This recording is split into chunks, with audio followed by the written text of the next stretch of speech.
Patch note time. Alright, so this should work. Yeah. Alright, so one thing I wanted to address as I logged in here today before we even get into the patch notes is I actually want to talk about this week's event. This week's weekend event or special event is you earn 2 times the amount of relic fragments. This is disappointing in a couple of ways. The first way is we've had 2 weeks of the plan our mana events, and I'm unsure on why we didn't just continue the trend for 5 weeks, right? Because if you don't continue the trend for 5 weeks, then like your planar mana gets all unbalanced, and you have a hard time like sort of getting to where you want to be. Like, look how much red mana I have, and then like I have like this much green mana. So it's all kind of like messed up. Now, the other thing that I want to talk about is I haven't needed relic fragments in like a month. Like, the problem is the caps are so low that I'm basically always capped anyways. And the only way to uncap myself is spend like 20,000 gold to upgrade relics that I may never use, right? So I gotta say, I'm a little disappointed at this week's event just because, like, I don't understand who needs this. And what would have been cool or good for the game is, like, if they had said done this relic event, and then said, we have also found that the relic caps are too low, and then tied it together, right? Like, if all of these, were multiplied by, like, I could have, 10 times the amount of holding capacity in these, and then they gave us the event, that would have been a good event, right? Because then, like, oh, I can hold more now, so I want to catch up and get more, but, like, I mean, like I said, it's just, like, I'm not ever going to be uncapped on these, so this is kind of a really lackluster event, especially when I want planar mana, right? Like, I want it, and that's sort of the most important resource right now, other than ether mana, or other than ether. Like, I don't know, it's weird. Alright, so let's get into the patch notes. Alright, last week the mid-April update dropped with a pile of nice fixes designed to make your game experience better. Yep. This week is a smaller update, mostly focused on remaining bug and quality of life improvements. The team is hard at work using your feedback and many of the improvements that will drop between now and the May update. I do kind of like the like cadence of like one big update in the middle of each month. That's pretty cool, and then some smaller ones just to know that they're still paying attention. Performance continues to make larger strides, and we expect our changes to provide smoother play experience across all hardware levels. Good. There's been a lot of discussion about expanding the end game, both in challenge and specific content. Our team wholeheartedly agrees with this, and we are crafting more endgame experiences that we will share with you as soon as we can. Okay. Yeah, I mean, this is definitely what we've been asking for, and in my mid-month reaction was, we want more open and honest communication about this specific thing, and they are writing about it, which is a very good step forward, and it's good that they agree. But, like, we are crafting more endgame experiences that we will share as soon as we can.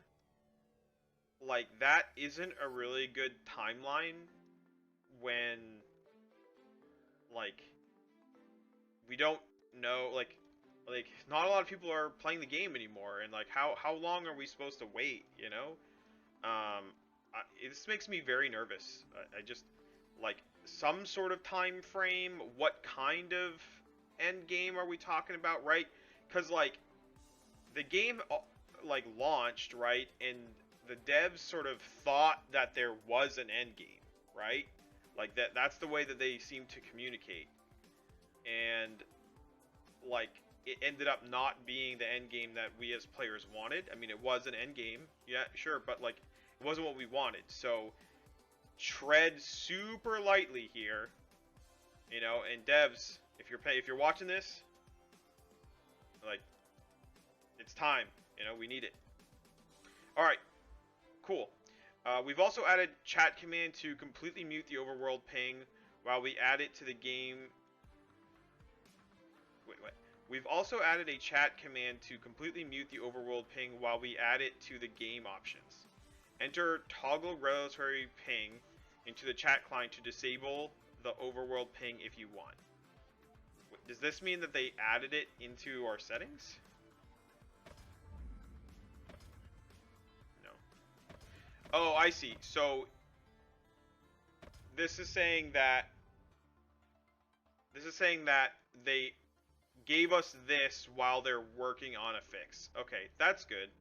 Yeah, I mean, this is a good band-aid, and like, yeah, it's annoying that you replaced, or that the devs replaced one kind of like annoying sound with having to type in /toggle reliquary ping every time we log in if we don't want to listen to it. But I mean, this is the explanation, right? The explanation is they're adding it because it seems to be harder than we as players anticipated to add that button, right? This is an example of a fix and then a plan, right? Like, this is kind of what we want for everything, right? This is a very good, like, I'm giving positive feedback on this scenario, right? Like, we understand what you want. We thought that lowering the, you know, like they did in last patch, they thought that lowering the volume would be enough. We asked for an on-off switch. They gave us one, and it's not a good one. So what they did is they explained it, that they are actually working on a better option. Perfect. This is exactly what we want. Flawless victory. Alright, thank you all for your feedback. The game continues to be shaped by the community input, and everyone at Cryptic looks forward to more collaboration as we continue towards the full launch. Yeah, so I kind of just want to touch on this again. Like, every single thing should be like this.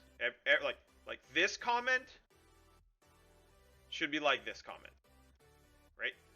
Like, we're doing this because it's taking longer because of this, or this is sort of what we're thinking, so that we can provide feedback on it.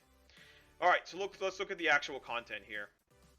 Mana Rig Mayhem resolved an issue where creatures were able to get stuck in the middle of the map. I haven't seen it. I've done this event quite a bit, and I haven't seen it, so that's pretty cool. I also want to take the time here to touch on the Mana Rig Mayhem. I mean, it was a good event, right? Like, I mean, there were some bugs, and it was pretty choppy, especially for streamers, but like, it's good loot, and it's, you know, giving us extra days is good, but the problem is like the event takes place for 21 days, and you only have to log in for 14 of them, right? So the thing is it's like, now I did it in 14 days, I have another week of no event or nothing really to kind of get me to log into the game other than the dailies. So while I do like having leeway, like, don't be afraid to overlap it with other events, right? Like, you can do 2 events, 2 fun things. All right, Benalia, General. Resolved an issue where grass is missing textures in some places. Yeah, that's good. Ordeal 2 Meltdown. Resolved issue where planeswalkers who disconnected and reconnected were unable to complete the ordeal. Oh, that's unfortunate. Glad they fixed that. All right, systems. Resolved an issue where Vindictive was scaling incorrectly. Okay. Wait, is it Vindictivate? Yeah, Vindictivate. Vindictive. Yeah, Vindictive. Much like the regional enchantment Reflect, were both double scaling. I mean, yeah, I mean, it's double scaling, but Reflect is still broken. Anytime I cast something on Reflect, I die immediately. Like, do something about Reflect. Alright, Artifact. Writ of Avacyn. Resolved an issue where Writ of Avacyn could keep planeswalkers in combat. Yeah, that would be tough for completing dungeons. Battle Pass. Resolved an issue where region reputation dailies for defeating enemies with specific color sorceries in a specific region. Some sorceries were not counting towards it. Well, I remember that being a problem. Like, I remember trying to do these dailies and giving up on them because I was like, I definitely know I killed this with a blue sorcery. Like, what it has to do is, like, the blue sorcery also shouldn't have to, like, deal the final blow, right? And maybe it doesn't. Like, maybe I didn't do enough testing, or I was testing with the sorceries that didn't count it, so it wasn't working anyway. So, I mean, yeah, getting it to be able to do our dailies without having to really, like, dig deep and, like, really try to fix the problem ourselves. So that's good. Resolving an issue where claiming multiple reputation rank would not properly give out the rank per level. Oh, God, that would be the worst. I'm so glad I never encountered this, but that would be really frustrating because the reputation grind is so slow. All right, spells general. Resolved an issue where some spells were displaying or acting incorrectly. Okay. Black. Cabal Knight. Resolved an issue where Cabal Knight was spawning in with 0 health. Alright, UI, library. Resolved an issue where if you had 2 filters active, you were unable to edit your deck. I don't know if I've encountered that. It does sound annoying though. Taylor, added a character limit to costume names. This should resolve an issue with characters who crash to this. I haven't done enough tailoring to really have experienced this, but this is a really funny one. I would love to be in the like watching that guy stream and him like coming up with some like ridiculously funny, like super long title for their costume and then the game crashing. That's hilarious. Alright, inventory. Resolved an issue where certain artifacts, spells, and items from the Inferion store could be purchased but not claimed. Oh, yeah, that would be rough. You would definitely want to be able to. So, resolved an issue where certain artifact, spells, and items from the Inferion store should be purchased, not claimed. Yeah, I mean, you want to be able to buy things and claim them and use them, so that's good. Alright, all in all, this is a mixed bag of a update. Hopefully soon we will get more, but this is what it is right now. Alright, I'm going to restart my stream.